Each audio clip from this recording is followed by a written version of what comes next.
लेकिन राजभर जी की खास बात यह है, मैं पूरे प्रदेश की बात कर लूं, गठबंधन की बात कर लूं, नेताओं की बात कर लूं, राजभर जी जो सबसे खास बात लोग कहते हैं आपके बारे में कि राजभर पानी के आदमी हैं, जहां हैं वहां हैं, और भारतीय जनता पार्टी से जो खटकी वो केवल और केवल ईगो की लड़ाई थी। अगर सम्मान भाजपा में मिला होता तो राजभर अखिलेश के पाले में नहीं गए होते।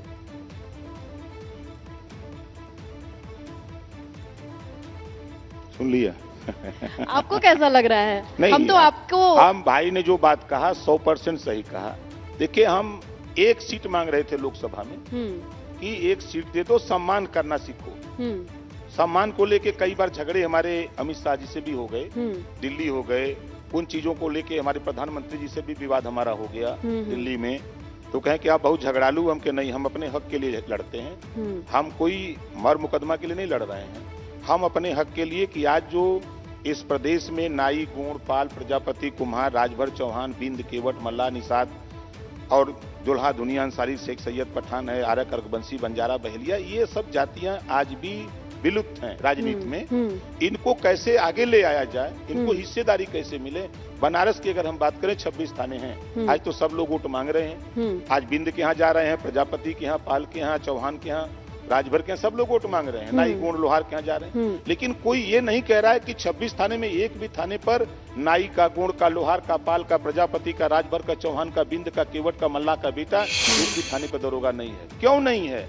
अगर आप दोष देते हैं अखिलेश का, आप दोष देते हैं मायावती का, आप दोष देते हैं किसी का, तो 5 साल तो बीजेपी की सरकार है। 5 साल में इन्होंने कौन सी योजना बना दी कि जो पिछड़े समाज के लोग, दलित समाज के लोग, उनको बेहतर शिक्षा अच्छा, यही सवाल आप बनारस के सड़कों पर, एक वक्त था जब आपने साझा किया कि टेम्पू भी चलाए हैं, खूब बनारस की गलियों में टेम्पू चलाए हैं, सवारी लिए हैं, और अब वो वक्त है कि बनारस की गलियों में लोगों को समझा रहे हैं। तो पहले सवारी और अब कह रहे हैं साइकिल की सवारी करिए लोगों को।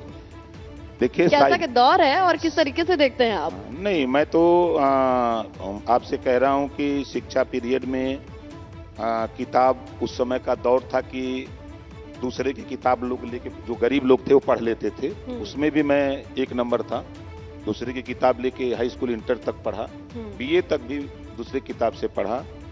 और गरीबी का आलम ये था कि मेरे मौसी के लड़के संग्राम राजभर थे, उनका कपड़ा हम पहनते थे।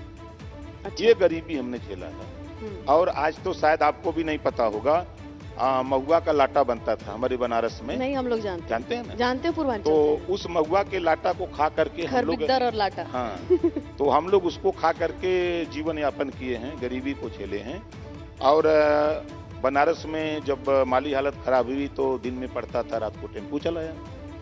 फिर उसके बाद भाई की तबीयत ठीक हो गई, घर गया तो कमर्शियल खेती शुरू किया, खुद सब्जी मंडी पहुंचाने लगे।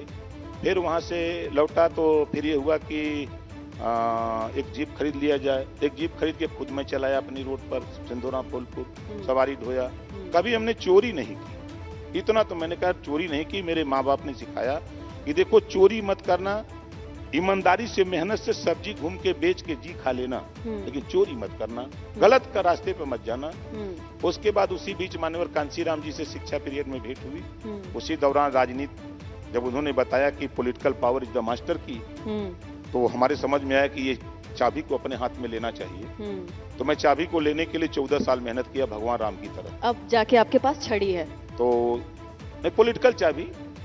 तो चाबी लेने के लिए, जो पावर लेने के लिए जब हमने 14 साल मेहनत किया, तो उसमें हमको सत्ता मिली। सत्ता में लोग मंत्री बने। बनने के बाद तो हमारी लड़ाई पहले कैबिनेट में तो नहीं, दूसरे कैबिनेट में शुरू हो गई। क्योंकि 7 लाख बच्चे सामान्य वर्ग के थे, तो 700 करोड़ बजट अलाट हुआ।